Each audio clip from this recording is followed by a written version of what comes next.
CBN की प्रस्तुति और आप देख रहे हैं एक नई जिंदगी।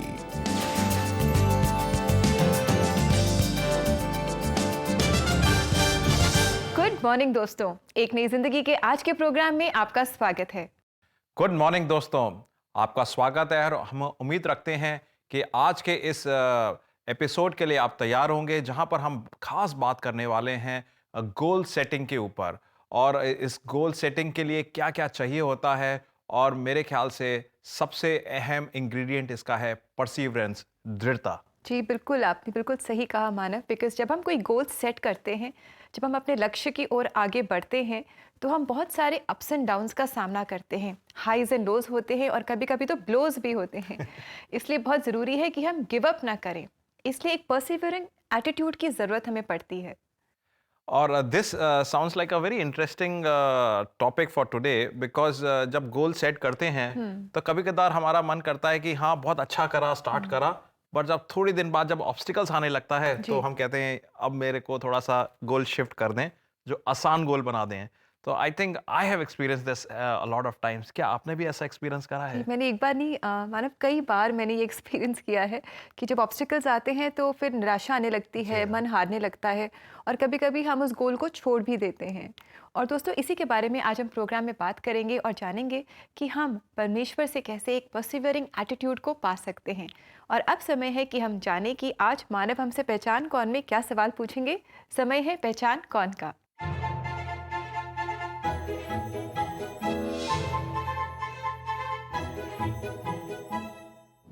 वो व्यक्ति का नाम क्या है जिसे परमेश्वर ने मिस्र से इजरायलियों को छुड़ाने के लिए चुना था? ऑप्शंस हैं ए अब्राहम, बी दाऊद, सी मूसा या डी यूसुफ।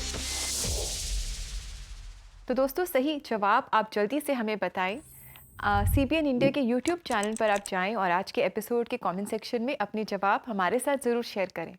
और दोस्तों, जो आज का टॉपिक है गोल सेटिंग, वो भी खास तौर से उसमें हम दृढ़ बने रहें, परसीवर करते रहें, उसको रिलेटेबल बनाने के लिए आज हम आपको मिलवाने जा रहे हैं एक ऐसे शख्स से जिन्होंने इस पूरे हमारे टॉपिक को जिया है। जी हाँ दोस्तों, आइए इस समय हम मुलाकात करें स्टीवन से, जिन्होंने अपने जीवन में बहुत सारी मुश्किलों का सामना किया टू रीच हिज गोल। आइए देखते हैं कि क्या उन्होंने अपने लक्ष्य को हासिल किया, और अगर हाँ तो कौन है जिसने स्टीवन की मदद की। आइए इनसे मुलाकात करें। मेरे पिता हमेशा मुझसे कहा करते थे कि मैं अपने जीवन में कुछ भी बड़ा नहीं कर पाऊंगा। ये हमेशा मुझसे ऐसी बातें बोलते थे जो केवल मुझे चोट पहुंचाती थी, और मैं सचमुच आशा खो चुका था और मैं नहीं जानता था कि मैं आगे क्या करूंगा। 3 भाई बहनों में सबसे बड़े होने के कारण स्टीवन जोसेफ को बचपन से ही ताने और कठोर अनुशासन का सामना करना पड़ा। मेरे पिता मैकेनिक थे। उनके लिए परिवार की देखभाल करना बहुत मुश्किल था। हालांकि मेरी माँ उनका साथ देती थी। वो हॉस्पिटल में एक नर्स के रूप में काम करती थी और हमारी आर्थिक स्थिति के कारण वो बहुत तनाव में होते थे, और घर का माहौल घर या परिवार जैसा नहीं था। ये हमेशा बहुत ही भयानक हुआ करता था। घर में दम घोटू माहौल के कारण स्टीवन ने अपनी पढ़ाई में बहुत अच्छा प्रदर्शन नहीं किया। इसीलिए जब उन्होंने अपना हाई स्कूल पूरा किया तो उनके पिता ने जोर देकर कहा कि वो उनकी मैकेनिक की दुकान पर उनके साथ जाएं। मेरे पिता ने मुझे अपने कॉलेज जाने की अनुमति नहीं दी। उन्होंने मुझे 2 ऑप्शंस दिए, या तो तुम मेरे साथ वर्कशॉप में आओ या तुम घर पर रहो। मैं मैकेनिक शॉप में नहीं जाना चाहता था क्योंकि मैं अपने भविष्य को वहां नहीं देखना चाहता था। इसलिए मुझे घर रहना पड़ा और मुझे बंद कर दिया गया। 1 साल तक घर पर बंद रहने के बाद स्टीवन ने अपने माता पिता से उसे एक टेक्निकल कॉलेज में भेजने के लिए विनती की। शुक्र है कि उनके पिता मान गए, लेकिन वहां भी जीवन आसान नहीं था। ऐसा नहीं था कि कॉलेज जाने वाला हर बच्चा उस प्रकार के जीवन को पसंद करेगा। ये पूरी तरह से अलग था। ये सचमुच एक लेबर वर्क पर जाने जैसा था। यहाँ तक कि अगर आप 1 मिनट भी लेट हो, ओवर। आपको पूरे ग्राउंड पर झाड़ू लगानी होगी, या कंक्रीट ढोना होगा, या पत्थरों को साफ करना होगा। नहीं तो इसके लिए आपको बहुत बुरी तरह से पीटा जाएगा। कॉलेज के दौरान स्टीवन ने ध्यान दिया कि उनके दोस्तों के समूह के साथ कुछ हो रहा है। दोस्तों का एक समूह था जो वास्तव में बहुत शरारती थे और अचानक से वे बहुत अच्छे हो गए थे और वे बस स्टॉप पर बाइबल लेकर आते थे। एक दोस्त था जिसने मुझे इस युवा समूह के बारे में बताया था जहां वे हर शनिवार को मिलते थे। स्टीवन ये जानने के लिए उत्सुक थे कि किस चीज ने उनके जीवन को बदल दिया था। इसीलिए स्टीवन अपने दोस्तों के साथ चर्च में गए जहां यूथ अलाइव नामक सभा थी। मुझे आज भी वो दिन याद है जब मैं परमेश्वर की उपस्थिति में गया था। मुझे नहीं पता था कि इसे परमेश्वर की उपस्थिति कहा जाता है, लेकिन मुझे लगा कि वहाँ कुछ ऐसा था जिसने मुझे बदल दिया। वो चर्च या यूथ मीटिंग जहाँ मैं गया था, वहाँ से पहली बात जो मैंने ली वो ये थी कि मैंने परमेश्वर को अपने पिता के रूप में जाना, अपने पापा के रूप में जाना, और यहाँ तक कि यदि आज भी उन्हें पुकारता हूँ तो वो मेरे लिए वहाँ होते हैं। जैसे ही वो विश्वास योग्य बने रहे और अपने कोर्स में अपना बेस्ट दिया, स्टीवन ने देखा कि परमेश्वर उनके जीवन में कार्य करना शुरू कर रहे हैं। मैंने बस प्रार्थना की और मैंने परमेश्वर से कहा, यदि आपकी इच्छा हो मुझे उन जॉब्स को दीजिए जो अभी लोग कर रहे हैं। मैं जानता हूँ कि मैं उसके लिए क्वालिफाइड नहीं हूँ, लेकिन अगर आप मुझे एक अवसर देते हैं तो मैं इसका उपयोग करूंगा। मेरे कोर्स के तुरंत बाद, जिसको मैंने अगस्त में पूरा किया था, और अक्टूबर में मुझे एक कॉर्पोरेट सेक्टर में जॉब मिल गई जिसके बारे में मेरे परिवार ने कभी सोचा भी नहीं था कि मुझे इस प्रकार की जॉब मिलेगी। अपने आप को और अधिक बेहतर बनाने की इच्छा के साथ स्टीवन ने ग्रेजुएशन कोर्स और अलग से एक कोर्स डिजाइन में पूरा किया। स्टीवन अपने जीवन में सभी आशीषों के लिए परमेश्वर के प्रति धन्यवादी है, लेकिन सबसे बढ़कर अपने पिता के साथ अपने रिश्ते को फिर से स्थापित करने के लिए शुक्रगुजार है। सबसे अच्छी बात यह थी कि जब मैंने प्रभु को स्वीकार किया तो आखिरकार चीजें बदलने लगी। मेरी बहन ने प्रभु को स्वीकार किया, मेरे भाई ने प्रभु को स्वीकार किया और उसके बाद मेरे पिता ने प्रभु को स्वीकार किया। मेरे पिता हमेशा कहा करते हैं कि वो परमेश्वर के हाथ को स्टीवन के जीवन में देखते हैं। उसका जीवन बदल गया है और वो हमेशा कहा करते हैं कि हम सब स्टीवन के कारण ही प्रभु यीशु को स्वीकार कर पाए हैं।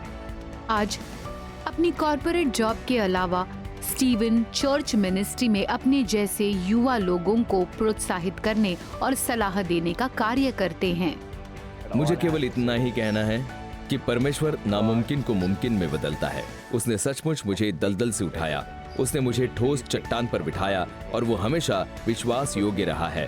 जहाँ लोगों ने कहा कि मैं किसी काम का नहीं हूँ और मैं अपने जीवन में कुछ भी बड़ा नहीं कर पाऊंगा, लेकिन परमेश्वर ने मेरे लिए सब कुछ उल्टा कर दिया। वो मेरे जीवन में बहुत अधिक विश्वास योग्य रहे हैं।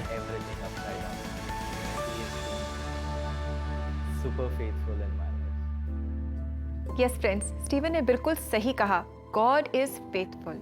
जी हाँ दोस्तों, आज हमारे जीवन में भी चाहे कितने भी ऑब्स्टिकल्स क्यों ना हो हमारे सामने, कितने भी डिफिकल्ट चैलेंजेस क्यों ना हो, कितने भी संघर्षों से हमारा जीवन क्यों ना भरा हो, रिमेंबर गॉड इज फेथफुल।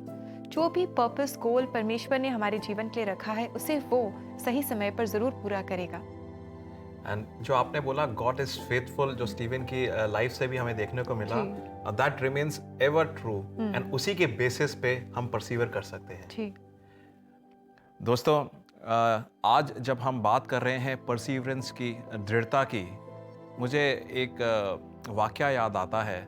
मैं अपने दोस्त के साथ बैठा हुआ था और वो मेरे से डिस्कस करने लगा कि मानव मेरे परिवार में बहुत ज़्यादा प्रॉब्लम चल रही है and I am not very happy with the way things are going. मुझे समझ में नहीं आता है मैं इसका क्या हल निकालूं। और मैंने उसको ज़रूर से कुछ ना कुछ एक ऐसा ज्ञान दिया या कुछ सोल्यूशन देने की कोशिश करी, पर मुझे मालूम था कि that's not going to really make a big difference for him जब तक वो डिफरेंस मेकर को ना जाने। एंड श्योर इनफ, 1 महीने बाद मुझे खबर मिली कि उसने परिवार में जो प्रॉब्लम चल रही थी उसकी पत्नी को लेकर चल रही थी। 1 महीने बाद खबर मिली कि उसने डाइवोर्स के लिए अपना प्रोसीडिंग स्टार्ट कर दी है। मुझे धक्का लगा कि 1 महीने पहले ही कुछ इसने बोला और मैं कुछ कर सकता था, मगर कुछ करा नहीं, उसका हल मिला और अब बात यहाँ तक चली गई कि वो डाइवोर्स हो गया। दोस्तों, आपने देखा कि उसने जो एक कदम लिया था, वो कदम ये था कि he gave up on the relationship जो उसको निभाना चाहिए था। हो सकता है आज मैं और आप एक ऐसी सिचुएशन में हो अपनी लाइफ में रिलेशनशिप को लेकर, करियर को लेकर, या इवन लाइफ इन जनरल को लेकर कि we are ready to give up, या हमने कहीं मौक़ों पे पीछे अपने बीते हुए पास्ट में, अतीत में गिव अप कर दिया होगा। और गिव अप क्यों करा होगा? क्योंकि मेरा दोस्त उस समय बोलता था मैं गिव अप इसलिए कर रहा हूं क्योंकि मेरी पत्नी के साथ मेरी बनती नहीं है, तो वो मेरे को डिजर्व नहीं करती और मैं उसको डिजर्व नहीं करता हूं। तो केंद्र जो था मेरे गिव अप करने का, उसके गिव अप करने का व्यक्ति था, उसकी पत्नी थी। हो सकता है कि आपने और मैंने भी जो गिव अप करा हो पहले या करने वाले हैं, केंद्र बिंदु, केंद्र प्रॉब्लम जो है वो एक व्यक्ति के ऊपर हम लोग उसको डाल रहे हों, and that's why we are not able to persevere. आइए देखें प्रभु का वचन क्या बोलता है कलुसियों 3:23 में।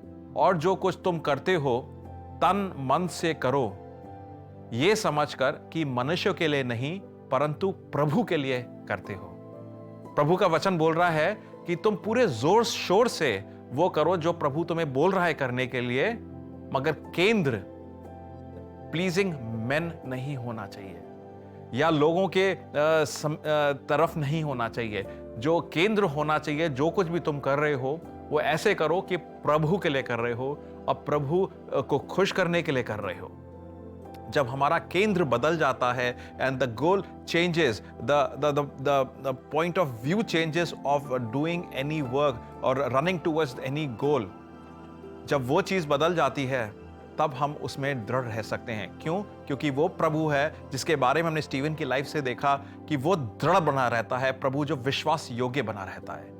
तो जो प्रभु विश्वास योग्य है, उस विश्वास योग्य प्रभु के लिए मैं दृढ़ बना रह सकता हूं, क्योंकि वो मुझे ना कभी छोड़ेगा ना त्यागेगा। वो जैसे कल था आज भी है और आने वाले कल में भी वैसे ही रहेगा।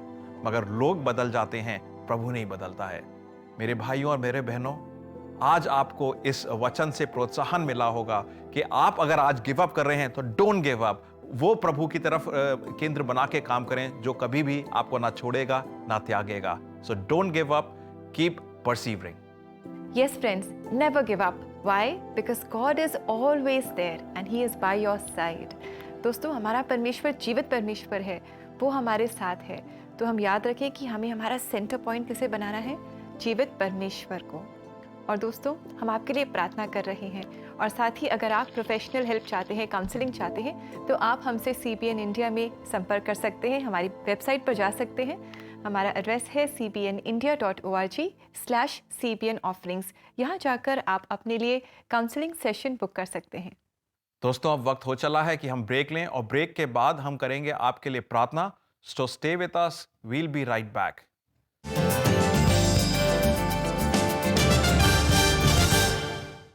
To book your counseling session now, follow these 3 easy steps. Step 1, go to cbnindia.org. Step 2, click on CBN offerings. And step 3, scroll up to book your counseling sessions. जीने का कोई मकसद ही नहीं रह गया था मेरा। बस मुझे ये था कि या तो परमेश्वर तो मुझे उठा ले, तो या फिर मुझे चंगा कर दे। देखिए मनदीप कौर की ये सच्ची कहानी कल एक नई जिंदगी टीवी शो में सुबह 6:30 बजे कलर्स चैनल पर। और जानिए कि जब हम अपने जीवन में सही दिशा में गोल सेट करते हैं तो परमेश्वर कैसे हमारी सहायता करते हैं।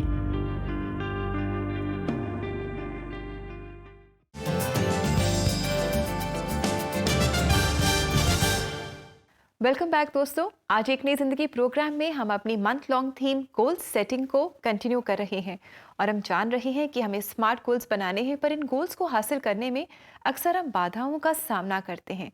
जब ऐसी बाधाएं आए तो हमें क्या करना है? गिव अप करना है?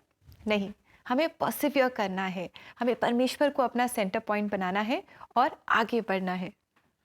जरूर से रेबेका, ये बात बहुत जरूरी है कि हमारा जो केंद्र है, अगर प्रभु है तो वी कैन होल्ड ऑन। अगर इंसान है या इंसान को प्लीज करना है या मेरा ईगो है या मेरा सेल्फिश पॉइंट ऑफ व्यू है, वो तो बहुत जल्दी ढह जाएगा and we can not hold on, we can not persevere. दोस्तों, यही एक बहुत ज़रूरी विषय हो सकता है हमारे लिए आज, परसीवरेंस, दृढ़ रहने का प्रार्थना के लिए। हो सकता है कि आप आज उस कगार पे हैं कि गिव अप करने वाले हैं, छोड़ देने वाले हैं सब चीज़ को। मेरी गुजारिश है कि हम लोग साथ बैठ के प्रार्थना करें एंड प्रभु की तरफ अपना केंद्र करें और देखिए प्रभु कैसे हमारे लिए विश्वास योग्य स्थापित होता है और हम कैसे परसीवर कर सकते हैं। आइए हम प्रार्थना करते हैं। प्रभु जी, धन्यवाद देते हैं आज के दिन के लिए, आज के समय के लिए, और खास तौर से कि हम एक साथ मिलकर प्रार्थना कर सकें। और बहुत सारी विषय हैं जिसके लिए प्रार्थना कर सकते हैं, मगर आज का जो विशेष टॉपिक है, विशेष सब्जेक्ट है परसीवरेंस, उसको हम सिर्फ एक एकेडमिक टॉपिक ना माने। प्रभु जी, वो परसीवरेंस, दृढ़ रहने का जो योग्यता है वो हमारे अंदर बैठ जाए, और वो इसलिए बैठ जाए कि हम वो दृढ़ किसी इंसान के लिए नहीं, किसी पर्टिकुलर पर्पस या इंटेंट के लिए नहीं है, या किसी शॉर्ट टर्म गेन्स के लिए नहीं है, बल्कि आपके प्रति हम दृढ़ रहना चाहते हैं। प्रभु जी, हमें सिखाएं, हमें याद दिलाएं वचन के द्वारा, आपके बोलने के द्वारा, आपके जनों के बातों के द्वारा, टेस्टिमनीज के द्वारा, कि आप कितने विश्वास योग्य हैं लोगों के लिए, उनकी जिंदगियों के लिए, अलग अलग सर्कमस्टेंसेस को बदलने के लिए। और प्रभु जी, उसके जानते हम उस तरीके से दृढ़ बने आपके अंदर कि आप हमारे केंद्र हों और कोई ना हो।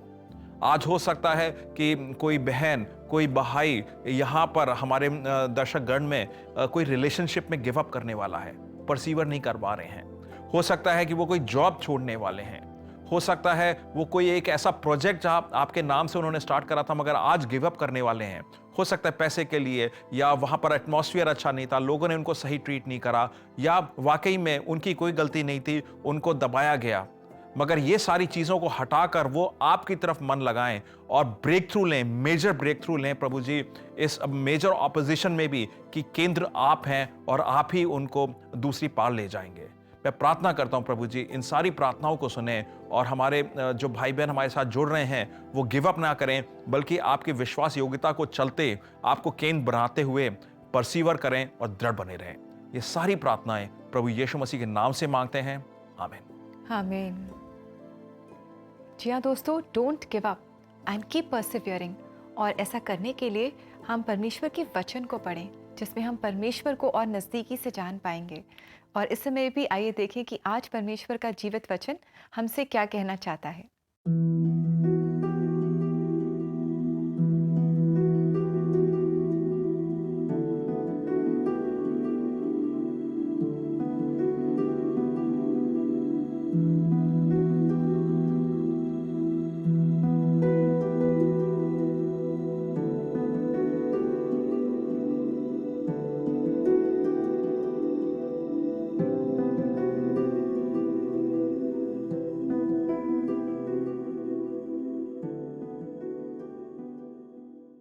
What a lovely verse, friends, and so encouraging.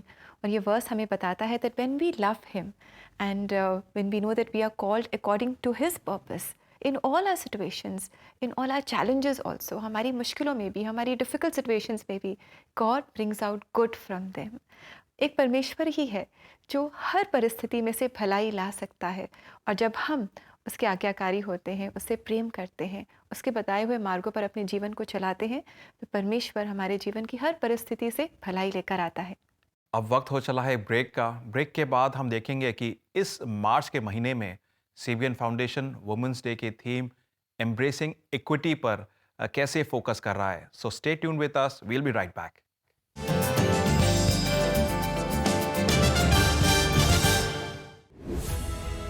सम्मान को गले लगाइए, अधिकार को गले लगाइए, शिक्षा को गले लगाइए, सुरक्षा को गले लगाइए, समानता को गले लगाइए, रोजगार को गले लगाइए,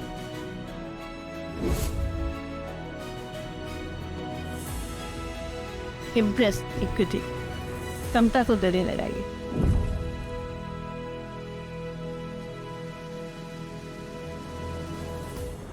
दोस्तों, क्या आपको दूसरों के लिए प्रार्थना करना अच्छा लगता है? सीबीएन प्रेयर लाइन पर रोज हजारों लोग प्रार्थना के लिए कॉल करते हैं।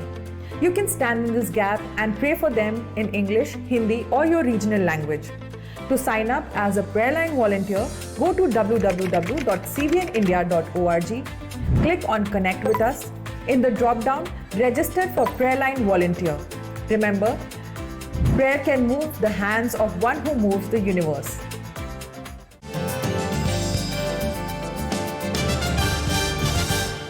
वेलकम बैक दोस्तों। आज प्रोग्राम में हम जान रहे हैं कि कैसे हम दुविधाओं को पार कर सकें, ऑब्स्टिकल्स को पार कर सकें। इनफैक्ट जो ऑब्स्टिकल्स बनते हैं, अगर हम प्रभु में चलें तो वो ऑब्स्टिकल्स ही हमारे लिए एक स्टेपिंग स्टोन बन जाता है।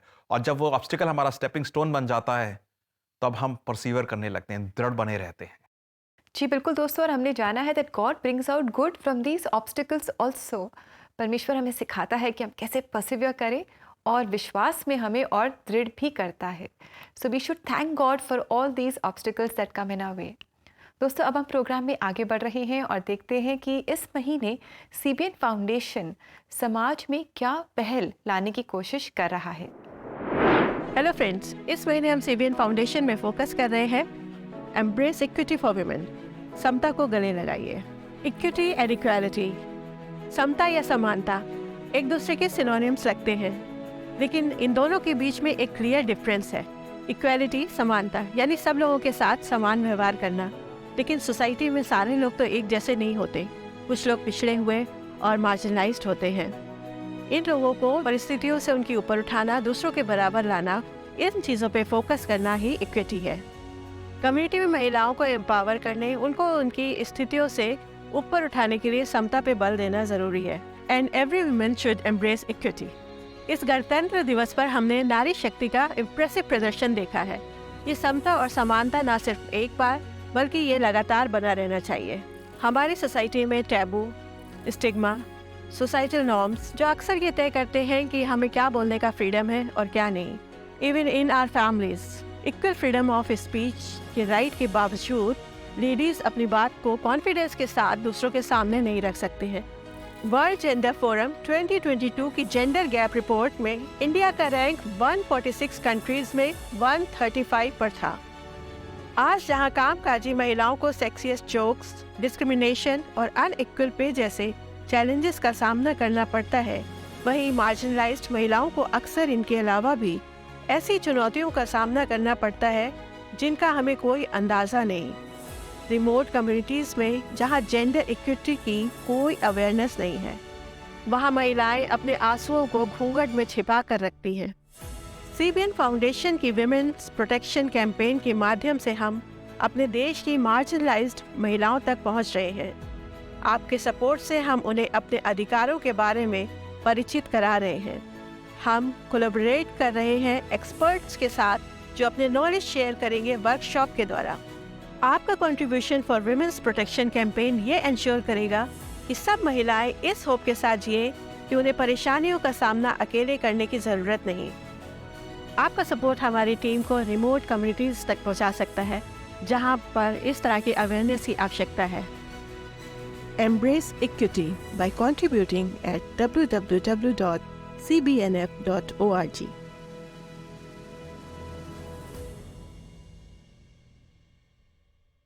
What a brilliant campaign, what a meaningful campaign. दोस्तों, सच में महिलाएं हमारे समाज में एक अहम रोल प्ले करती हैं और उनको हम प्रोत्साहन दें, उनको सामर्थ्य दें, एम्पावर करें। और जब वो हो जाता है, जब वो उनको सही दर्जा मिलता है, तो आप देखिए क्या नतीजा निकलता है। And that's very important. Indeed friends, it is very important. और हम उन्हें समान दर्जा दें, उन्हें सशक्त बनाएं, उन्हें इंकरेज करें। और दोस्तों, सीबीएन फाउंडेशन इस फील्ड में बहुत नेक काम कर रहा है। और अगर आप भी इनके सहभागी बनना चाहते हैं, इनके साथ इनकी मदद करना चाहते हैं, वॉलंटियर करना चाहते हैं, तो आप ऐसा ज़रूर करें। आप इनकी वेबसाइट को विज़िट कर सकते हैं। इनका एड्रेस है CBN फाउंडेशन यानी cbnf.org, और यहाँ जाकर आप इनके इस कैंपेन को सपोर्ट कर सकते हैं। दोस्तों, हमें उम्मीद है कि आज के इस प्रोग्राम में आपने कहीं ना कहीं ज़रूर दृढ़ रहने के लिए प्रोत्साहन या इनकरेजमेंट पाया होगा। आपने देखा आज स्टीवन की लाइफ से उन्होंने गिव अप नहीं करा और प्रभु ने उनकी लाइफ में कैसा बदलाव लाया। बल्कि उन्होंने एक कोट भी बाद में बोला कि प्रभु ने सब कुछ उल्टा कर दिया और उस वजह से वो दृढ़ खड़े रहे। आज हमने वचन से भी देखा कि प्रभु ने हमें कैसे बोला है कि इंसान की तरफ नहीं बल्कि प्रभु को केंद्र बनाओ। जब प्रभु को केंद्र बनाते हैं तो हर किस्म की बाधा को हम ओवरकम कर सकते हैं, बल्कि बाधा हमारे लिए एक स्टेपिंग स्टोन बनती है। उस बाधा पे हम चढ़कर और ऊंचे कदम ले सकते हैं और हमारा कद बढ़ जाता है। जी हाँ दोस्तों, तो याद रखें ये जो बाधाएं हमारे जीवन में आती हैं, ये इनके द्वारा परमेश्वर हमें और रिफाइन करते हैं, हमें विश्वास में दृढ़ करते हैं और इनके द्वारा भी परमेश्वर हमारे जीवन में भलाई को लेकर आते हैं। So we going to thank God for every obstacle in our life. और इसी के साथ समय आ गया है कि हम आपसे इजाज़त लें। और आज सेंट्रल मेथोडिस्ट चर्च देहरादून की कॉयर हमारे लिए गा रही है एक बहुत ही खूबसूरत गीत, छोड़ोगे क्या तुम गुनाह के बंधन। दोस्तों, आपको मालूम है कि आप लोग काफ़ी स्पेशल हैं। एग्जैक्टली, आप लोग सब स्पेशल हैं, मगर ये गाना जो है और भी स्पेशल लोगों के लिए डेडिकेटेड है, to the beautiful people of Dehradun. Dehradun से अगर आप हमारे साथ जुड़े हैं इस प्रोग्राम में या देहरादून के आसपास के इलाकों से, तो ये गाना आपके लिए, सिर्फ आपके लिए डेडिकेटेड है। मगर मैं उम्मीद करता हूं कि ये गाना हम सब सुनेंगे और इसका लुत्फ उठाएंगे और इसके बोलों से प्रोत्साहित होंगे। कल सुबह मिलेंगे, कल तक के लिए इजाज़त दीजिए। नमस्कार। नमस्कार।